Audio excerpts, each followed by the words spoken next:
The mountains of western Colorado stand like silent guardians of the past. Their rugged faces, carved by time and weather, conceal stories that most would rather forget. Among these forgotten tales is that of the Blackstone Tunnel and the passenger train that disappeared without a trace in the winter of 1947. Eleanor Matthews carefully placed the weathered newspaper clipping back into her grandmother's journal.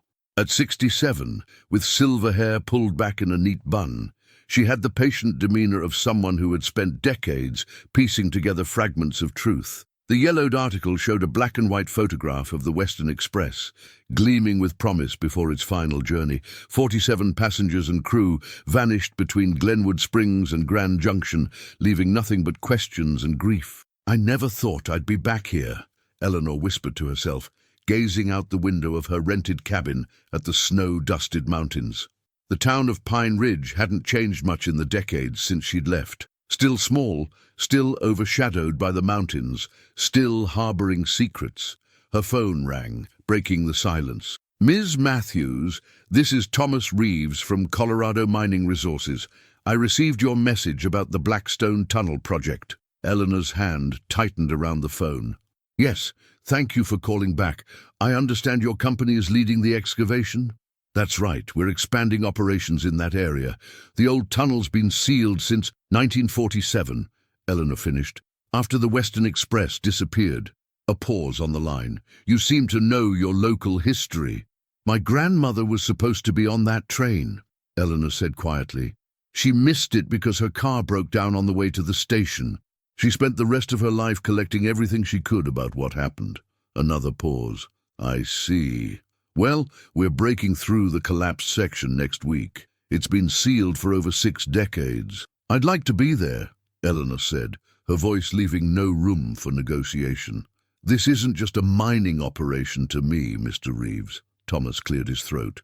"Normally we don't allow civilians on site, but given the circumstances, I'll see what I can arrange." After hanging up, Eleanor returned to the journal, running her fingers over her grandmother's handwriting. Martha Prescott had been 23 when the Western Express vanished. She'd been heading to San Francisco to start a new life, but fate had other plans. The car breakdown that had made her miss the train had saved her life, but it had also set her on a lifelong quest for answers. The official investigation had concluded that a catastrophic tunnel collapse was to blame. Heavy snowfall, structural weakness, bad timing, case closed. But Martha had never accepted that explanation. Too many inconsistencies, too many unanswered questions, too many officials looking away when pressed for details. Eleanor flipped through the journal until she found the photograph she was looking for. A group of men standing in front of the tunnel entrance, dated 1 week before the disappearance. One man stood slightly apart from the others, his expression unreadable. On the back of the photo, Martha had written a single name, Howard Bishop, Chief Engineer. A knock at the door startled Eleanor. She opened it to find an elderly man with weathered skin and clear blue eyes. "Daniel Hayes," he said, extending a calloused hand. "Heard you were asking questions about Blackstone." Eleanor studied him. "News travels fast in Pine Ridge. Some things never change," Daniel said with a hint of a smile. "May I come in?" As they sat at Eleanor's small kitchen table, Daniel gazed at the journal. "Martha Prescott's work." Eleanor nodded, surprised. "You knew my grandmother?" "Everyone knew Martha. Relentless she was. Kept asking questions when the rest of us just wanted to move on." Daniel's eyes clouded with memory. "I was just a boy when it happened, 12 years old. My father worked security for the railroad." Eleanor leaned forward. "Was he working that night?" Daniel nodded slowly. "He was stationed at the Western Tunnel exit. Always claimed he never saw that train come out, but something changed in him after that night. He started drinking, having nightmares." He paused. "Before he died, he told me there was more to the story. Said they made all the employees sign confidentiality agreements." "Who did?" "The railroad company." Daniel shook his head. "Government men. Showed up within hours of the disappearance. Took over everything." He tapped the journal. "Your grandmother was right to keep digging." Eleanor felt a chill that had nothing to do with the mountain air. "The mining company is breaking through the sealed section next week. I'm going to be there." Daniel's eyes widened slightly. "After all this time?" He hesitated, then reached into his pocket and pulled out a tarnished key. "This was my father's. He said if anyone ever went back into that tunnel, they should have this." "What does it open?" "He never said. Just that it was important." Daniel placed the key on the table. "Whatever happened in that tunnel in 47, maybe it's best left buried. But I know you Prescott women, you need to see for yourselves." As Daniel left, Eleanor held the mysterious key to the light. Her grandmother had spent decades searching for the truth, but had died still wondering what had really happened to the Western Express and the 47 souls aboard. Now, after 65 years of darkness, the Blackstone Tunnel was about to give up its secrets. What Eleanor couldn't know was how that revelation would shake not just her world, but history itself. The approach to Blackstone Tunnel was a winding dirt road that disappeared into a dense forest of pine and aspen. Eleanor's rental car bounced over potholes as she followed Thomas Reeves's truck deeper into the mountains. The morning sun struggled to penetrate the thick canopy, casting dappled shadows across the windshield. "It's just ahead," Thomas called back to her as they rounded a final bend. The forest opened to reveal a clearing filled with heavy equipment, trailers, and workers in hard hats and reflective vests. Thomas, a square-jawed man in his 40s with the practical demeanor of someone who solved problems for a living, handed Eleanor a hard hat and a safety vest. "Stay close to me at all times. This is still an active work site." Eleanor nodded, slipping the key Daniel had given her into her pocket. She hadn't mentioned it to Thomas. Some instinct told her to keep it private. As they approached the tunnel entrance, Eleanor felt a strange tightness in her chest. The stone archway was weathered, moss growing in the crevices. Above it, carved in simple letters, was Blackstone 1902. Faded yellow tape with "Do Not Enter" still clung to one side. "We've been working on this section for 3 months, Thomas explained, gesturing to the equipment. "The tunnel was originally sealed about 500 yards in, where the collapse happened. We've reinforced the structure as we've gone." "And you're breaking through today?" Eleanor asked. Thomas nodded. "Should be through by noon. We've already bored sampling holes." He hesitated. "Ms. Matthews, I should warn you, we don't expect to find remains after this long." "I understand," Eleanor said quietly. "But there might be other things, personal items, records, answers." They entered the tunnel, the temperature dropping immediately. Battery-powered lights had been installed along the reinforced walls, illuminating a passage that smelled of damp stone and diesel. Workers nodded respectfully as Thomas led Eleanor deeper. "My team's been talking about this project for weeks," Thomas admitted. "Everyone knows the story of the vanishing train. Most think it's just local legend, though." "It was very real," Eleanor said. 47 people with lives and families and futures."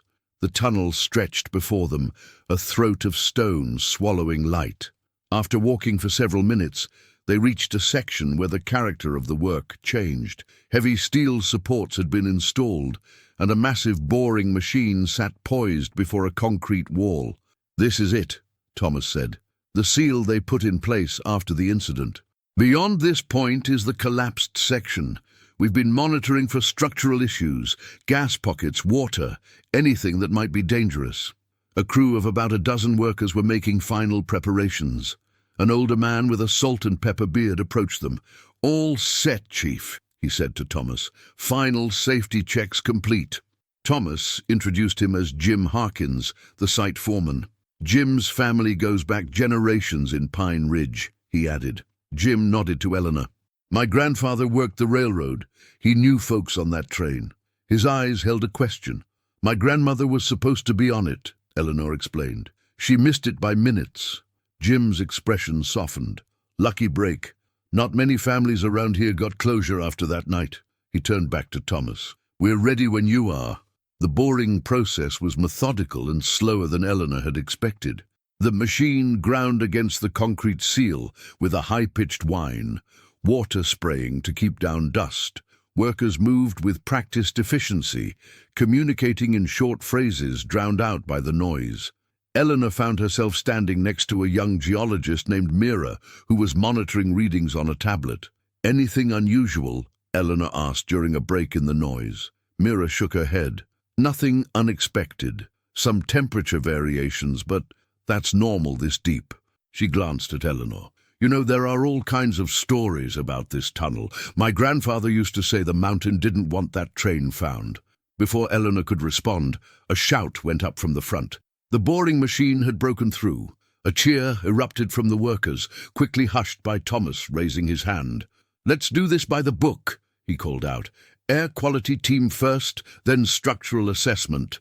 And 2 workers with respirators and testing equipment approached the opening, now about 3 feet in diameter, and began taking readings. "All clear?" one called back after a few minutes.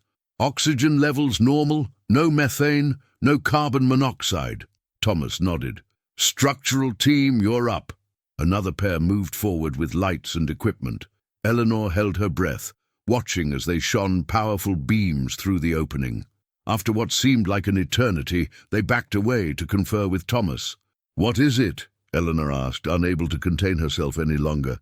Thomas turned to her, his expression impossible to read. "The tunnel appears intact beyond the collapse point. The boring team can widen the opening safely." He paused. "And Ms. Matthews, there's something in there. Metal, reflective." Eleanor's heart hammered in her chest. "The train? We can't tell yet, but something's definitely there." The next hour passed in a blur as the opening was carefully widened. Eleanor stayed back, clutching her grandmother's journal, as workers moved in and out of the space with equipment and braces. Finally, Thomas approached her. "We're ready. The passage is secure enough for a brief inspection." His face was grave. "I should prepare you." "I've been preparing for this my whole life, Mr. Reeves," Eleanor said. "Let's go." The opening was now large enough to walk through, though they had to duck. Thomas led the way with a powerful flashlight, Eleanor and Jim following close behind. They emerged into a section of tunnel that had been untouched for 65 years. The air was stale but breathable. Eleanor's flashlight beam caught something gleaming about 50 yards ahead. "Oh my God," Jim whispered. In the cone of their combined lights stood the front of a train, the Western Express, its metal surface dulled but unmistakable. The engine sat upright on the tracks, looking for all the world, as if it had simply stopped for a routine check. There was no sign of catastrophic damage, no evidence of the violent crash that should have accompanied a tunnel collapse. As they approached slowly, Eleanor saw something that made her blood run cold. The train's main door was open, the steps deployed. But most disturbing of all, "There's no one here," she said, her voice echoing in the silent tunnel. The engine compartment was empty. No engineer, no fireman. As they moved cautiously along the length of the train, shining lights through windows and open doors, the truth became unmistakable. The entire train, all 6 passenger cars, was completely devoid of human presence. 47 people had entered this tunnel on a snowy evening in 1947, and it seemed they had simply vanished into thin air. "This doesn't make any sense," Thomas muttered, sweeping his flashlight across the empty conductor's cabin. "Where is everyone?" Eleanor moved slowly along the side of the passenger car, her light revealing seats with newspapers still open, a woman's hat perched on a luggage rack, a child's toy abandoned on the floor. A coffee cup sat on a fold-down table, its contents long since evaporated into a dark stain. "It's like they all just got up and walked away," Jim said, his voice hushed. The train itself was remarkably intact. No broken windows, no signs of struggle or panic, just emptiness where 47 lives should have been. Eleanor's beam caught something, a leather satchel wedged under a seat. She carefully retrieved it, the material cracking slightly under her touch. The brass clasp was engraved with initials, H.B., Howard Bishop, she whispered, remembering the photograph in her grandmother's journal. The chief engineer. Inside the satchel were papers, blueprints of the tunnel, correspondence with the railroad company, and a small notebook with handwritten entries. Eleanor's hands trembled as she opened it to the last entry, dated the day of the disappearance. "Final test today. Dee insists we proceed despite my concerns about stability. The measurements from last week's trial were concerning, but he says Washington won't wait. God help us if something goes wrong. Ms. Matthews. Thomas's voice came from further down the car. You should see this. Eleanor tucked the notebook into her pocket and followed Thomas's voice to the last passenger car. Unlike the others, this one had been modified.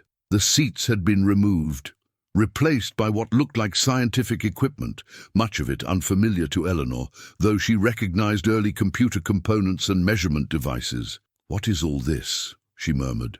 Nothing that should have been on a passenger train in 1947, Thomas replied, examining a panel of switches and dials. Eleanor's flashlight beam fell on a metal cabinet at the rear of the car. Unlike the rest of the equipment, it was locked, a heavy padlock securing the doors.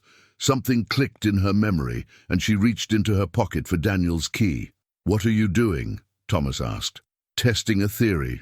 The key slid into the lock with surprising ease. Eleanor turned it, feeling the mechanism release with a solid click. Inside the cabinet were files, dozens of manila folders stamped with classified in red ink. Eleanor pulled one out, opening it to reveal photographs and technical specifications for something called Project Blackstone. This was never just a railroad tunnel, she breathed, scanning the documents. It was a government research site.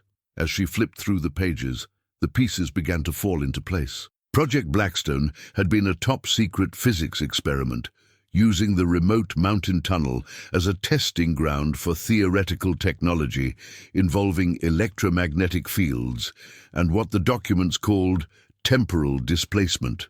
They were experimenting with time, Eleanor said, her voice barely audible, using the train as a test vehicle. Thomas looked skeptical. Time travel? In 1947? That's impossible. So is a train full of people vanishing without a trace, Eleanor countered, handing him a document. Look at these signatures. Department of Defense, Office of Scientific Research and Development. Jim, who had been examining another part of the car, called out, "There's something else here." He was standing by what appeared to be a large metal circle embedded in the floor of the car, about 6 feet in diameter. Its surface was inscribed with mathematical equations and markings. As they gathered around it, Eleanor's flashlight caught a small panel on the adjacent wall, a digital display, impossibly advanced for 1947, showing a sequence of numbers. 12/04/2012. That's the day the tunnel was reopened, Thomas said slowly. Today's date. Eleanor felt a chill that had nothing to do with the tunnel's temperature. It was programmed to activate when the tunnel was breached, after 65 years. Before anyone could respond, a low hum began to emanate from the equipment around them. Lights that had been dormant for decades suddenly flickered to life. The metal circle in the floor began to vibrate slightly. "We need to get out of here," Thomas said urgently. "Now!"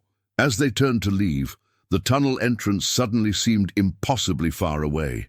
The humming grew louder, and Eleanor felt a strange sensation, like reality itself was stretching around them. That's when they heard it. A sound from the darkness beyond the last car. Footsteps, multiple sets, approaching slowly. Eleanor raised her flashlight, her heart pounding. From the shadows emerged a figure, an elderly man in a worn railroad uniform, his face deeply lined, but his eyes sharp and alert. Behind him came others, men and women of advanced age, moving with purpose. "Howard Bishop," Eleanor whispered, recognizing him from the photograph. The man nodded slowly. "You found us, right on schedule." "What happened to you?" Thomas demanded. "Where have you been for 65 years? Howard looked at him with eyes that seemed to hold decades of secrets. "For us, it's been less than a day." He gestured to the others. "The experiment worked, in a manner of speaking, but not as intended." Eleanor struggled to comprehend. "You've been displaced in time?"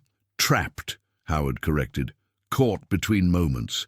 We couldn't move forward or back until the circuit was completed." He nodded to the display panel. "Until today." Jim stepped forward. "My grandfather always said the mountain didn't want the train found." "Your grandfather was a wise man," said a woman who had emerged behind Howard. "The mountain protected us while we waited." Howard turned to Eleanor. "Martha Prescott's granddaughter, aren't you? I recognize those eyes. Same determination." Eleanor nodded, speechless. "She almost joined us that day," Howard continued. "Her absence changed everything, created the very loop that allowed us to survive." As the humming from the equipment intensified, Howard looked at the three visitors with sudden urgency. "You need to leave now. The cycle is completing." "We can't just leave you here," Eleanor protested. Howard shook his head. "We're not staying. Our journey is finally ending, just not in the direction you might expect." He pressed something into Eleanor's hand, a small, worn notebook. "This contains everything, the truth. What they were really trying to do. The world should know now that it's safe to tell." The tunnel began to shake slightly, dust falling from the ceiling. "Go," Howard urged. "Before the passage closes." Thomas grabbed Eleanor's arm, pulling her toward the exit. Jim was already moving. As they ran through the train cars toward the opening they'd created, Eleanor glanced back one last time. The 47 passengers and crew of the Western Express stood together, their figures seeming to shimmer slightly in the strange light emanating from the equipment. Howard raised his hand in a final farewell before the light intensified, momentarily blinding Eleanor. When her vision cleared, the train was still there, but the people were gone. 1 week later, Eleanor sat in her grandmother's old study, Howard Bishop's notebook open beside Martha's journal. The story was almost too fantastic to believe, yet the evidence was undeniable. Project Blackstone had been an early Cold War experiment to create a technological advantage through controlled temporal manipulation. The train disappearance had been covered up, the tunnel sealed. The families told a convenient lie about a tragic accident. Eleanor's phone rang. Thomas Reeves. "The government team is finishing up at the site," he said without preamble. "They're sealing it again." "And destroying the evidence?" Eleanor asked. "Most of it," Thomas confirmed, "but not all. Some of us kept copies." Eleanor smiled faintly. "Good. The truth deserves to be known." "Do you think they made it?" Thomas asked after a pause. "Wherever or whenever they were going." Eleanor looked at the final page of Howard's notebook, where he'd written a set of coordinates and a date, July 8th, 2023. A future destination. "I think they're finally completing their journey," she said, "and I think I know where I'll be next summer." As she hung up, Eleanor carefully closed both notebooks. Her grandmother had spent a lifetime searching for answers about the train that vanished into Blackstone Tunnel. Now, 65 years later, those answers had emerged, stranger and more profound than anyone could have imagined. The 47 souls of the Western Express hadn't perished in a tunnel collapse in 1947. They had embarked on humanity's first journey through time, an accidental voyage that had stranded them between moments for decades, waiting for the cycle to complete, waiting for discovery. And now they had finally moved on, not into death, but into the future. Eleanor gazed out the window at the mountains, their ancient peaks standing sentinel over secrets both old and new. Some mysteries, she realized, weren't meant to be solved, only witnessed, honored, and remembered. In the distance, thunder rolled across the valley, or perhaps it was just the echo of a train finally reaching its destination.